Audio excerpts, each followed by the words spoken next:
Hey y'all, I hope you're having a fantastic day. Thank you so much for joining me. Today's Wednesday, March 24th.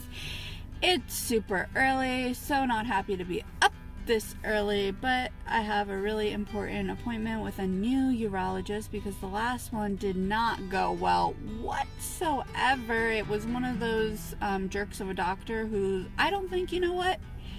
I told people it went so bad, he's not a doctor. He's a boy who happened to get an MD because you know what? A real man and a real doctor do not speak to people that way. Because he went so far to tell me that my body is not my body and not my rules. So the conversation had went like this. His office, his rules. Okay? My body, my rules. And he looks at me, he goes, no, it doesn't work that way. It goes by whatever I say. And I was like, I don't think so. And he was just like, oh my gosh, it was a nightmare, people. Let me just say that. So he was also like, you're not allowed to speak unless spoken to, because my mom spoke out of line because he didn't ask her a direct question. Who does that? It's the 21st century. Women can talk. I don't know if it was a woman thing or it's my age, but then again, I had my mom, so he was really, really nasty to her as well. I also had said, I'm dealing with bladder pain and discomfort and a lot of issues with urinating. He goes to me, you're too dumb to know where your bladder is. What? I'm 27.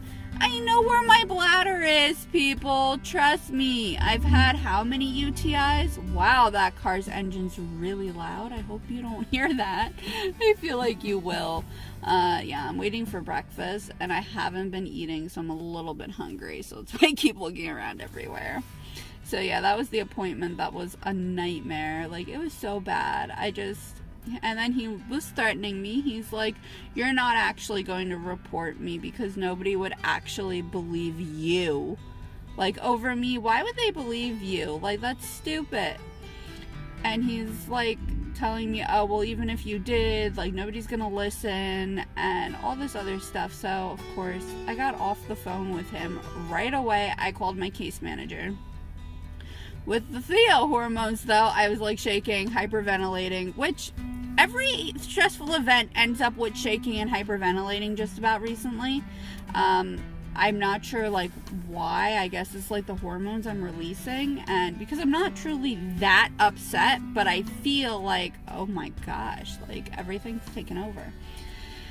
So of course I got right off the phone with him. I called my case manager. She called me back because she loves me, and we filed a report together. Somebody else called the other day. I want to say yesterday, but don't quote me. All my days are still running together. And I don't know the specifics of what are happening, but he is in trouble is the bottom line. And she's kind of like, sounded kind of confused when I was like, is he in trouble? Like, based off all that, like, he was absolutely a jerk. And he yelled at me. He did raise his voice. And she's like, yes, he's in trouble. And I was like, good, because he told me nobody would believe me. And she's like, oh my. I told her about how he was like, you can't report me and all that other nonsense. So, yeah. So that was the last urologist. So we are hoping and praying that this one goes a lot better by God's grace, and that we actually can talk and discuss what's actually going on. And not when I get asked a question that then I'm yelled at because I use the word bladder. That's so silly. It is ridiculous, but I'm able to laugh at it because it's funny, but it's weird. Like, why does this stuff happen to us as chronically ill people? Like, somebody tell me, please. I don't understand, because so many people recently, I see so much medical gaslighting. That is going to be another video, so we're going to have a little chat about that. Alright guys, I'll see you soon.